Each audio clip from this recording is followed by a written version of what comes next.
చూడండి వచ్చేసినాం ఆల్రెడీ. దీపం కనిపిస్తుందా? ఎంత రష్ ఉందో చూడమ్మా. దామి నుంచి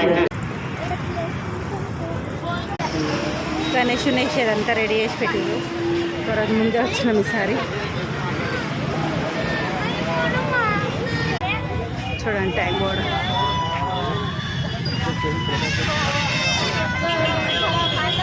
గణేష్లని వేసారు కానీ ఎంత ఘోరంగా. అదేదో మట్టి వినాయకుడు వేస్తే మంచిగా కరిగిపోతుంది కదా ఇలా.